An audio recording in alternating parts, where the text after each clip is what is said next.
Assalamualaikum dan selamat pagi. Saya ucapkan kepada semua murid-murid tahun 4. Okey, pada minggu-minggu sebelum ni saya telah pun memberi latihan dan nota tentang organ pernafasan manusia.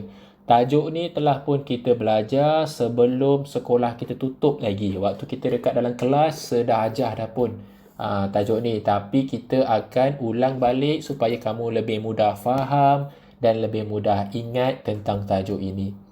Okey. Tahukah kamu bahawa manusia perlu bernafas untuk terus hidup?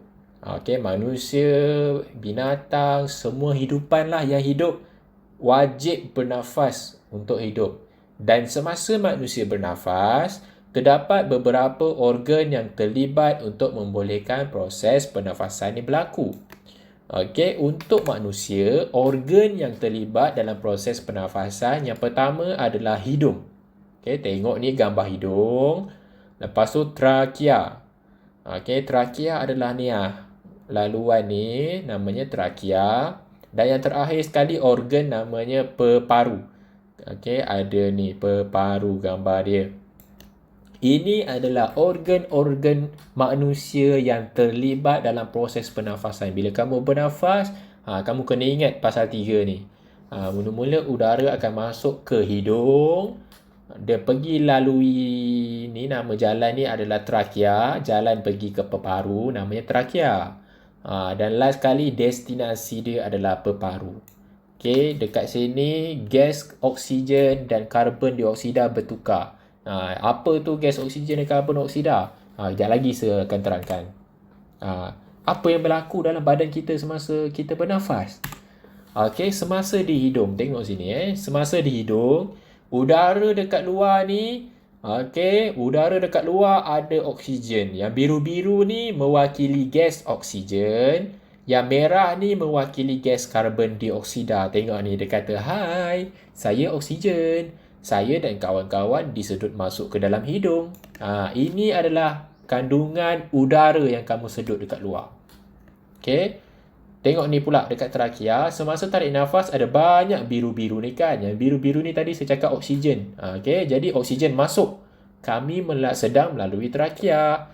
Trakea adalah laluan ataupun jalan untuk gas-gas ni keluar masuk. Karbon dioksida dan oksigen akan melalui jalan yang sama, which is trakea. Kamu kena ingat. Okey, ini semasa tarik nafas. Tengok anak panah ke bawah, dia masuk. Ini anak panah ke atas, dia keluar balik ke hidung. Tengok, yang banyak biru ke merah? Yang banyak merah. Jadi karbon dioksida keluar semasa menghembus nafas. Yang masuk tadi, oksigen tadi, semasa kamu sedut. Okey, semasa di peparu. Tengok sini peparu. Kat sini oksigen kata saya pula masuk ke dalam peparu. Lepas tu saya karbon dioksida. Saya dibawa keluar dari peparu. Dekat paru-paru ni lah oksigen dan karbon dioksida bertukar tempat. Kamu kena ingat. Okey. Seterusnya adalah laluan. Laluan gas semasa kamu tarik nafas dan semasa kamu hembus nafas. Semasa kamu tarik nafas, gas akan masuk melalui hidung. Lepas tu dia pergi trakea. Last sekali peparu. Kamu kena ingat, bila tarik nafas je, pertama sekali laluan dia mesti mula dengan hidung dan berakhir dengan peparu sebab oksigen kamu masuk melalui hidung. Okey, dah masuk hidung, dia pergi dekat laluan jalan yang saya cakap tadi tu, trakea namanya. Last sekali peparu. Semasa kamu hembus nafas, pertama sekali mesti bermula daripada peparu sebab bila kamu hembus nafas, karbon dioksida. Tengok anak panah ni ada warna tau.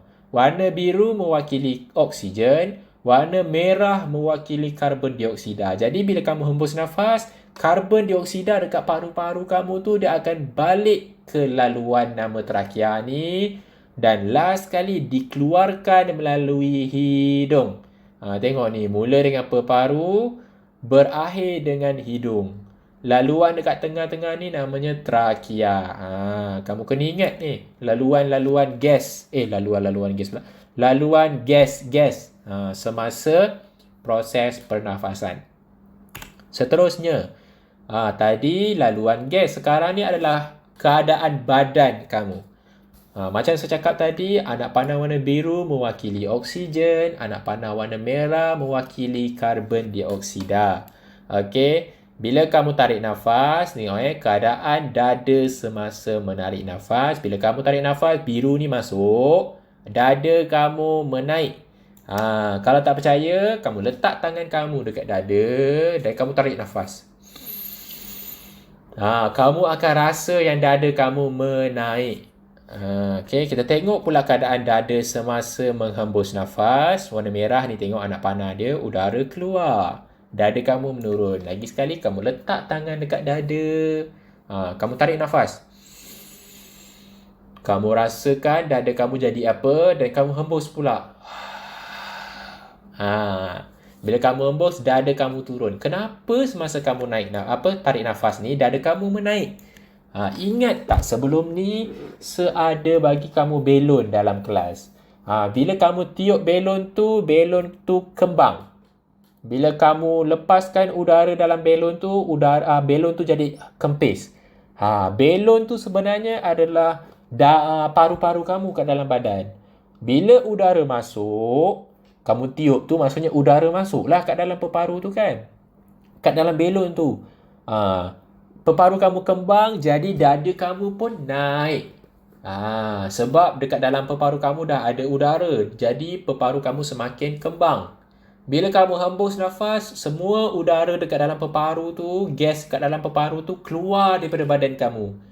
Macam belon tu juga. Bila udara yang kamu dah tiup tu kamu lepaskan, dia jadi kecut kan? Macam itulah juga peparu. Peparu jadi kecut. Jadi dada kamu yang tadi kembang jadi turun balik, kembang pula. Dada kamu naik, dia jadi turun. Sebab itulah dia naik, turun, naik, turun. Dia naik sebab paru-paru kamu kembang. Dada kamu turun sebab paru-paru kamu kempis. Kamu kena ingat seterusnya kita pergi kepada kadar pernafasan. Kita tengok kat kartun yang warna oranye ni dulu.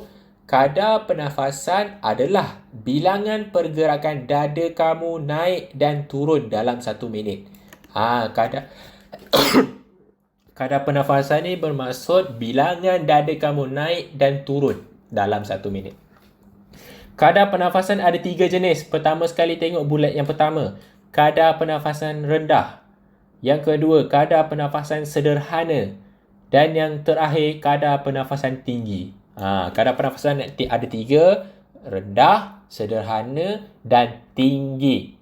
Okay, kita tengok seterusnya. Apakah perbuatan yang membuatkan kadar pernafasan kamu rendah? Kadar pernafasan jadi rendah bila kamu pertama sekali tengok gambar panda yang comel ni, dia tidur. Dan yang kedua, kamu duduk. Kadar pernafasan akan jadi rendah bila tiada pergerakan atau kurang pergerakan. Okay. Bila kamu kurang pergerakan, dada kamu naik dan turun dalam keadaan yang normal lah, yang rendah lah. Okay. Tetapi tengok kadar pernafasan sederhana. Bila kadar pernafasan sederhana ni, dada kamu naik dan turun semakin banyak. Gambar dia, perbuatan yang membuatkan kadar pernafasan kamu menjadi sederhana adalah berjalan. Ni Mario tengah berjalan. Contoh yang kedua adalah angkat barang. Bila kamu angkat barang, kamu akan rasa dada kamu naik dan turun lagi cepat. Kamu bernafas lagi cepat. Bila kamu bernafas lagi cepat, kadar pernafasan kamu semakin tinggi. Daripada rendah tadi ni, daripada tak banyak bergerak, kamu bergerak banyak sikit, dia jadi sederhana. Dan yang terakhir sekali, perbuatan yang membuatkan kadar pernafasan kamu tinggi, kamu bernafas dengan laju, adalah contoh pertama adalah main tali skipping.